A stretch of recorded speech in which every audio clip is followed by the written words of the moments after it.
Siapa di sini yang masih bingung? Nanti di tahap screening itu gue ngapain aja sih? Nanti di tahap screening gue bakal di interview user. Terus nanti gue bakal ditanya apa aja gitu. Gue bingung, gue takut nggak lolos, gue kebanyakan overthinking, dan akhirnya lu dapet video yang tepat di channel YouTube ini. Dan di sini gue bakal bahas di tahap screening itu bakal dites apa aja sih? Di screening itu lu bakal ditanya apa aja sih? Di video kali ini gue bakal bahas secara detail biar lu lolos ke tahap tanda tangan kontrak atau ke tahap selanjutnya.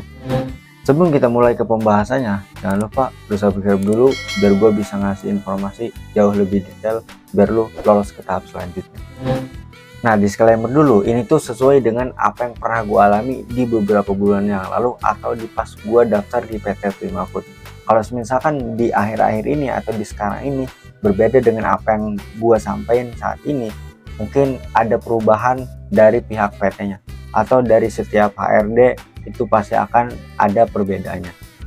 Nah, jadi setelah teman-teman daftar di PT Prima Food, pasti teman-teman akan dapat panggilan dari PT untuk ke tahap psikotes, interview, dan lain sebagainya. Nah, nanti di situ teman-teman bakal dijelasin bagaimana cara kinerjanya, bagaimana teman-teman cara bekerjanya.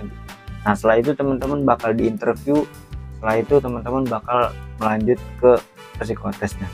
Nah, yang penting berkas-berkas teman-teman ini oke semua, nggak ada yang kurang. Nanti teman-teman bakal diarahin ke tahap interview dan ke tahap psikotesnya.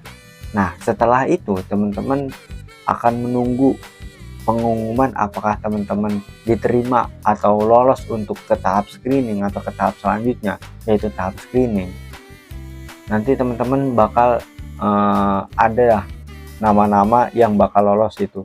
Biasanya di Instagramnya, kalau enggak di Facebook Prima Foodnya itu. Nah, setelah itu teman-teman bakal diarahin ke namanya tahap screening. Nah, di video kali ini kita akan bahas di tahap screening itu ngapain aja sih bang. Nah, sebenarnya di tahap screening itu nggak ada hal yang harus lu pikirin, nggak ada hal yang harus lu persiapin bener-bener matang gitu. Karena di tahap screening itu hampir 80% lu itu cuma nyimak penjelasan HRD aja gitu. Di tahap screening itu lu bakal dikasih tahu, lu bakal dikasih informasi jauh lebih dalam, jauh lebih detail lagi bagaimana cara kinerja lu, bagaimana cara kinerja perusahaan ini, kapan waktu gajian, nanti lu harus ngapain, setiap bulan lu harus ngapain, setiap hari, setiap minggu lu harus ngapain, ada event-event tertentu lu itu harus ngapain gitu. Nanti di tahap screening itu bakal dijelasin secara detail dan terperincinya tentang mengenai kerja atau kinerja teman-teman nanti ketika setelah diterima di PT tersebut, seperti itu. Nah, terus setelah menyimak penjelasan HRD gitu, nanti deh teman-teman bakal ditanya cuma perkenalan diri aja gitu. Ya kayak nama teman-teman, lulusan dari mana, lulusan tahun berapa, pekerjaan orang tua, anak keberapa dari berapa saudara gitu. Mungkin itu aja, nggak ada yang jauh lebih harus dipersiapkan secara matang gitu.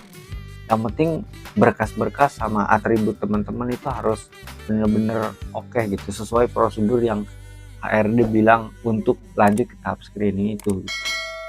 Nah, setelah di tahap screening itu teman-teman bakal dikasih arahan untuk ke tahap tanda tangan kontrak atau tahap pemberkasan. Nah, dari situlah teman-teman simak secara baik-baik aja. Nanti di tahap pemberkasan itu bakal apa aja yang harus dibawa, berkas apa aja. Pasti teman-teman dikasih PR, dikasih tugas, harus ngapain. Ya intinya bertanya aja lah gitu sama orang yang sudah berpengalaman, mungkin di daerah toko-toko, daerah rumah teman-teman. Bolehlah teman-teman sekali-sekali berkunjung dan bertanya gitu. Nah, ini tuh seperti apa sih gitu. Gue masih kurang paham gitu. Lo boleh tanya, soalnya cabangnya juga banyak, di mana-mana udah ada gitu. Nah, setelah lu nanti tanda tangan kontrak atau pemberkasan gitu, nanti teman-teman bakal diarahin ke lanjut ke tahap training. Nah, setelah di tahap training itu barulah teman-teman bakal jadi karyawan, langsung dapat seragam mungkin setelah beberapa hari atau beberapa minggu mengikuti tahap training seperti itu. Kalau misalkan ada yang beda dari teman-teman yang sekarang alami atau yang pernah gue alami di beberapa bulan yang lalu, aku mungkin 1 tahun yang lalu lah gitu. Nah karena itu ya tergantung dari prosedur perusahaannya gitu, apakah masih seperti yang dulu yang pernah gue alami, apakah sekarang sudah berbeda. Mungkin di video kali ini itu aja sih yang bisa gue sampaikan. Yang penting teman-teman secara berkas-berkas itu lengkap lah, nggak ada yang tertinggal, nggak ada yang kurang seperti itu. Insya Allah teman-teman bakal lolos. Dan di tahap screening juga paling pas zaman gua di tahap screening itu ada 2 atau 3 orang gitu yang nggak lolos, cuma itu doang, selebihnya lolos semua dari sekian banyak orang gitu. Mungkin sampai di sini aja yang bisa gua sampaikan. Mungkin buat teman-teman ada yang masih kurang paham atau ingin yang ditanyakan, teman-teman boleh DM Instagram gua, nanti insya Allah gua bakal jawabin dari pertanyaan-pertanyaan yang teman-teman yang nggak paham gitu.